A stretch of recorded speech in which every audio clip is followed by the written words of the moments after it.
Hi, I'm BJ Williams. Welcome to this special program on Read About It.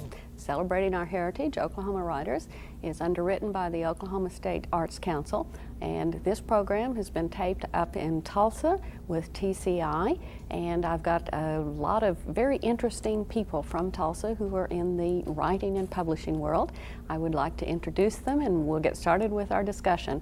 We have with us tonight Kim Doner, Sally Dennison, Fran Wilson, and Fran Ringgold. Hi. And they all represent various aspects of the publishing, writing, illustrating industry. And I'd like to start with Sally, who is with Council Oaks Publishing. And Sally, what does a publisher find to do here in Oklahoma?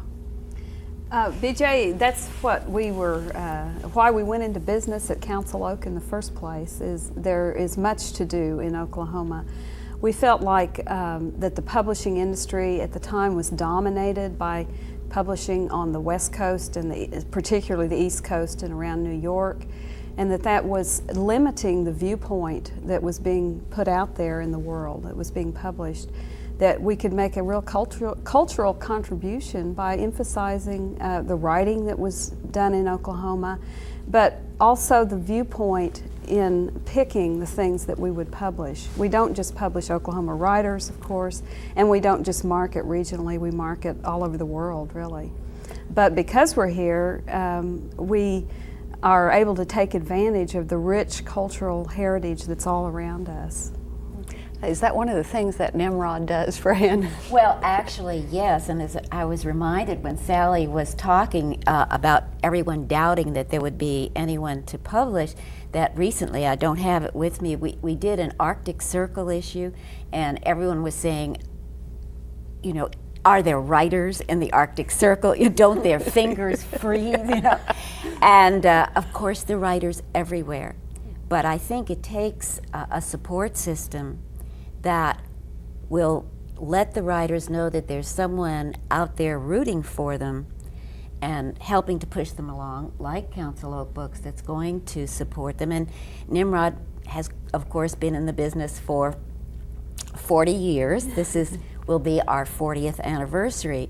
So there's a great support, and our writers go on to win other prizes if it's the awards that they've won, to publish elsewhere in Best American Short Story, Best American Poetry, and it's tremendously exciting.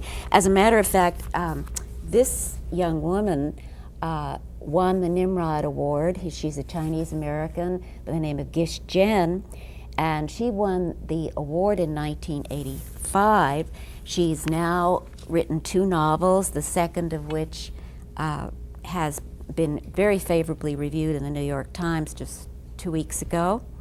And that's I don't know how long I should talk, but Well. it's Oklahoma Indian authors as well. So it's that support system, I think, is very important.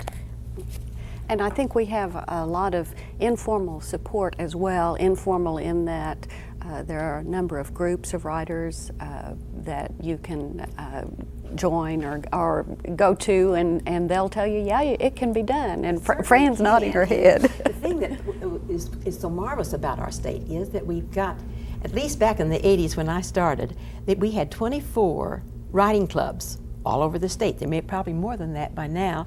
And so every town of any size at all had a writing group.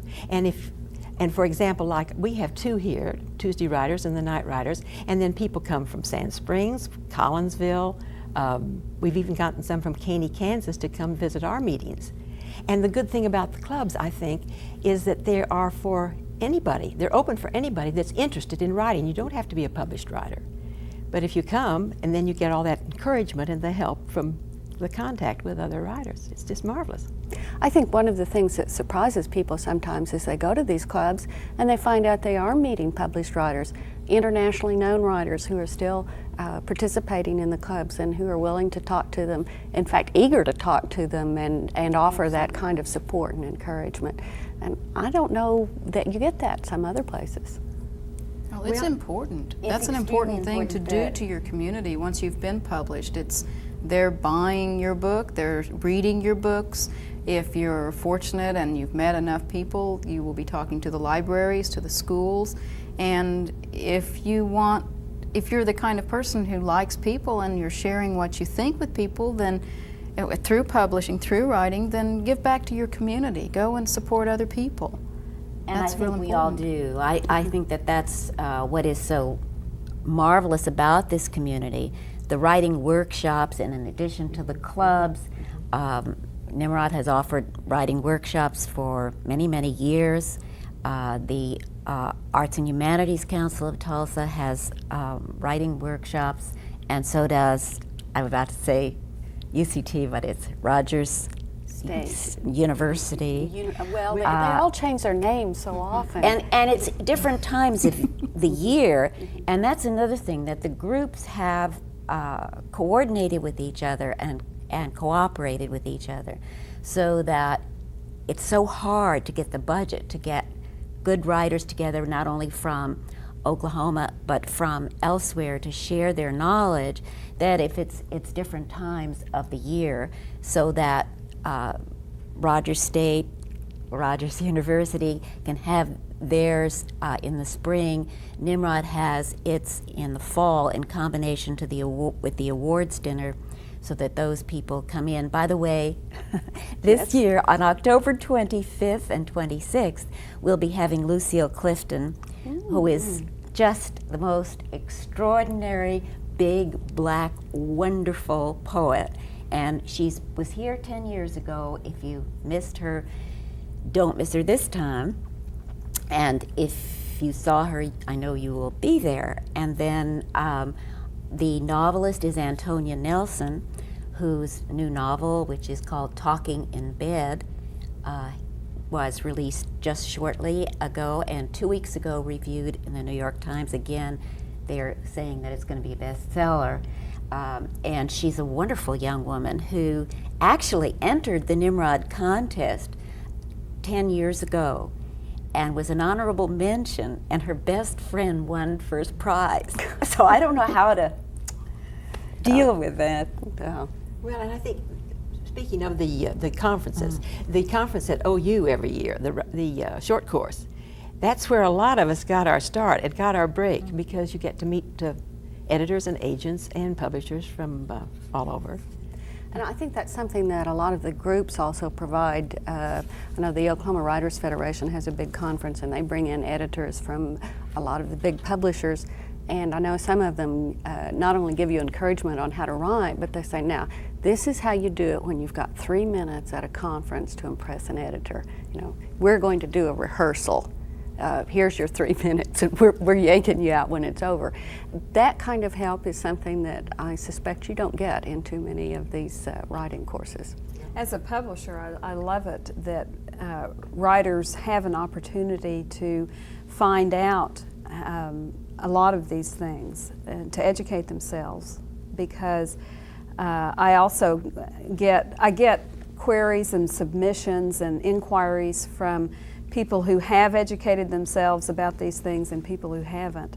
And the difference is day and night. I want to tell some of these people, get involved in a writing group.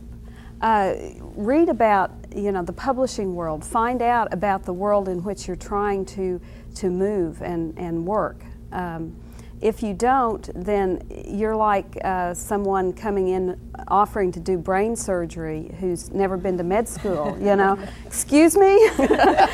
And you're wasting my time, I want to be open and to recognize talent, but at the same time, I don't have a lot of patience with people who don't respect their own talent enough to hone it and to educate themselves about the world of publishing and writing.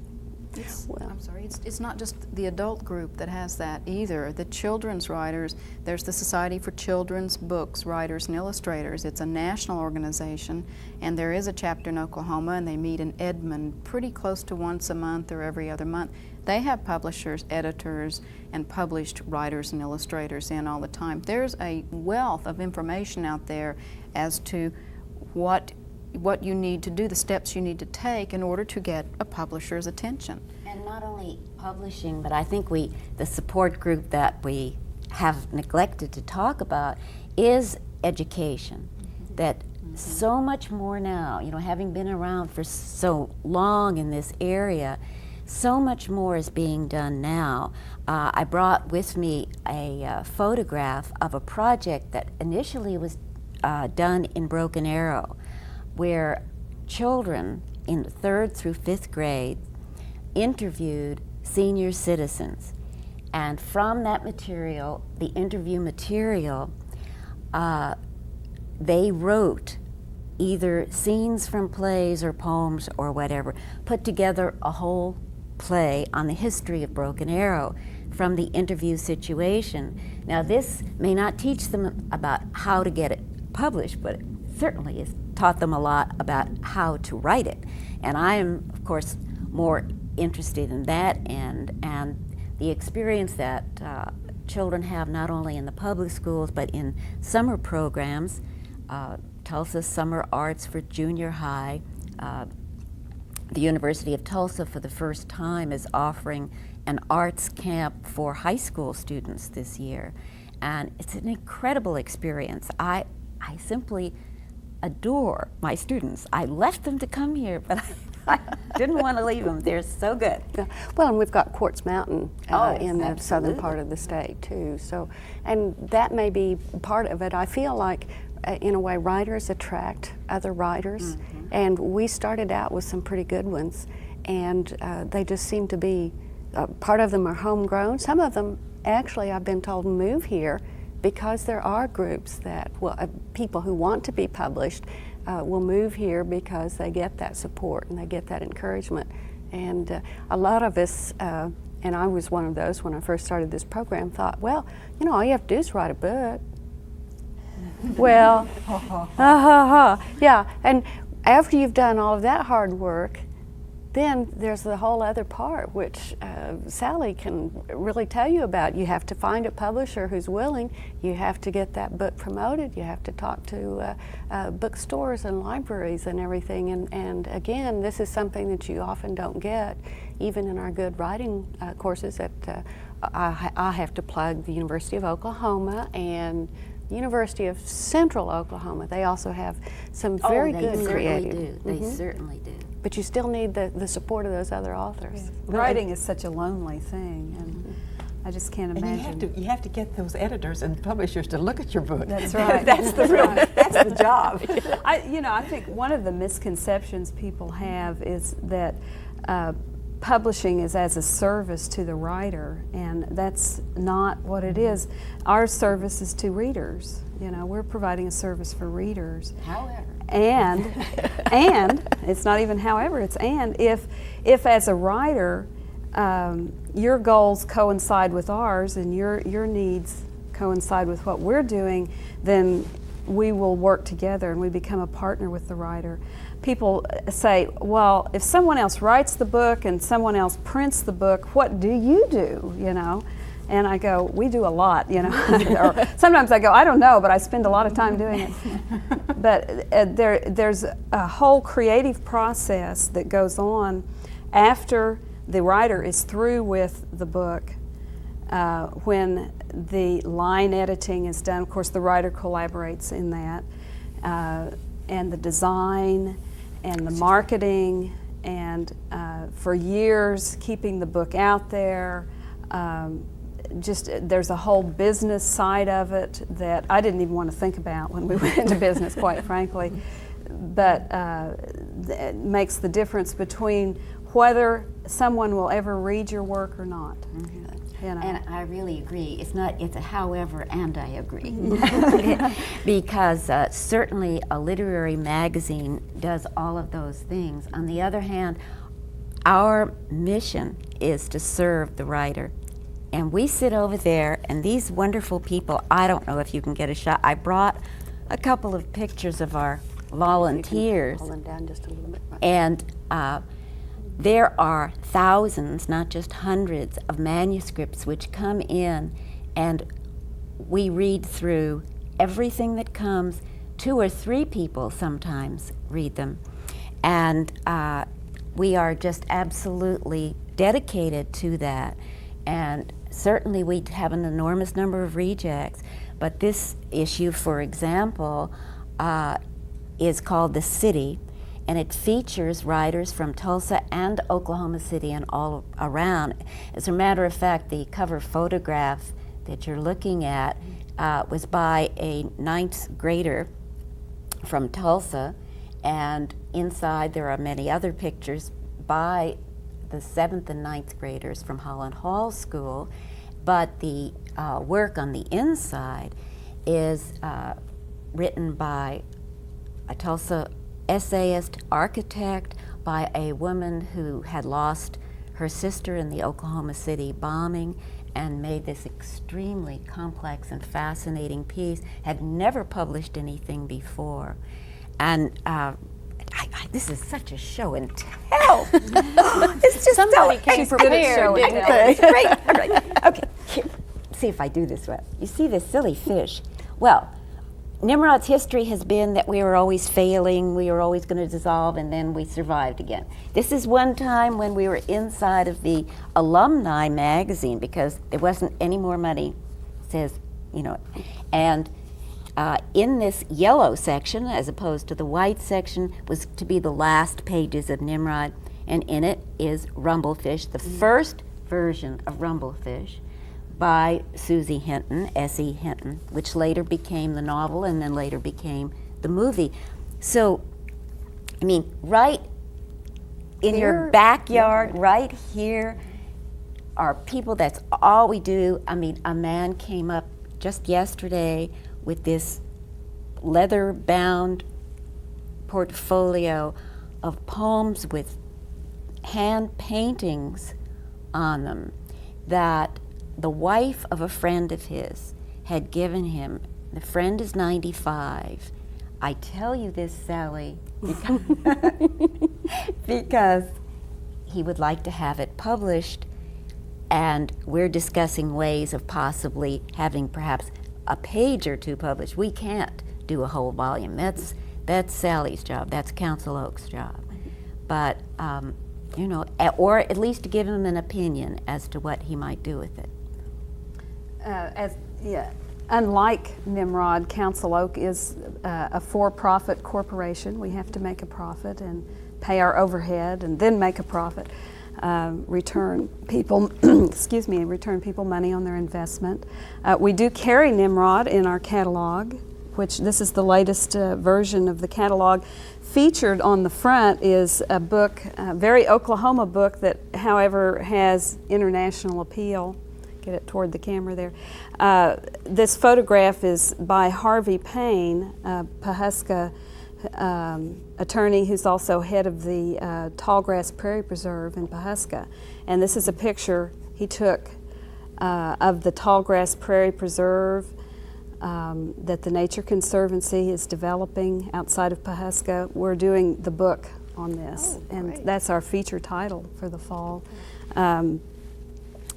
So that's one example of an Oklahoma book that we have the privilege of doing in such a way that people will be interested in it in England and Australia and various places, because it has implications and of interest to everybody. Well, you have another wonderful Oklahoma book here. I had to That's bring just, this. Oh, it's wonderful. This is just off press by Joyce Heifler, Joyce Sakichi Heifler, Squeechy Heifler. And she is a wonderful author, writes the Think on These Things column that appears daily in the Tulsa World. So a lot of Tulsa people are real familiar, and other newspapers. It's syndicated everywhere. And all her philosophy is based on Native American philosophy that she grew up with. She is Cherokee and grew up in a fairly traditional Cherokee way. And so she writes out of that and has always written her inspirational columns kind of on that Cherokee wisdom that she grew up with. We said, well, let's make that real up front because we like to do Native American books. So she came out with a Cherokee Feast of Days, which with very little push on our part became one or probably the bestseller or one of two bestsellers that we've ever published. and continues to sell more and more copies. So of course, like Hollywood, we had to come out with Cherokee Feast of Days 2, of course, just off press, and is already selling really well in bookstores. So we're real excited about that. And this is another Oklahoma project. Joyce had been published by Doubleday and had been a real good selling author for them. And because we were able to develop these new materials with her, we snatched her away. And you know, we want to work with the top writers in our own place as well as top-notch writers from everywhere else. I think you've done a wonderful lot with Oklahoma writers. Having to be Yes. Cleora's Kitchen, and then And they've done a wonderful lot for us, I'll tell you. Along with sharing what's very Oklahoman, we have Native American, we have the history of Oklahoma, we have, I say Council Oak has personal memoirs, and even in children you have Native American That's children's right. books right now. Because the ones I did are based on Native American customs, the Shawnee, well, I'll do show and tell. Show and tell too. We've got a grab couple of one. minutes. I have to say, these books were written by Sharon Watkins, who's from this area, and Sharon Shawnee. It's a she's Shawnee, and family. she wrote her from her own background and wanted contemporary materials about Shawnee children or Native American children. So she developed these manuscripts, and then we went out and found a wonderful illustrator for them. Thank you. Oh, this was just like somebody's patted me on the head from upstairs. Thank you. I've had a wonderful time. This is the second one I've illustrated. This was the first, White Bead Ceremony. It's the same family. Both are by Sharon. And in Green Snake Ceremony, Council Oak is the kind of company that is full of very creative people who are very supportive of anything that's inventive or new. And I said, I've got this idea for this story. I know something I'd like to do with it, and how does this sound? And Council Oak said, go for it. And that's all I need is a go for it message. And so I got the chance to develop this on an illustrative level and won the Oklahoma Book Award this last year for the illustrations, which was, oh, I could get used to that very easily. That would be fun. So it's a real blessing to get the chance to work with them. Well, Council Oak won 4 book awards. Actually, they did. What a surprise! And here's another book award here's winner. another book. Almost, but not Right. You could stand This, Right. for poetry, but aside from this, I wanted to add that Oklahoma writers have been around a long time.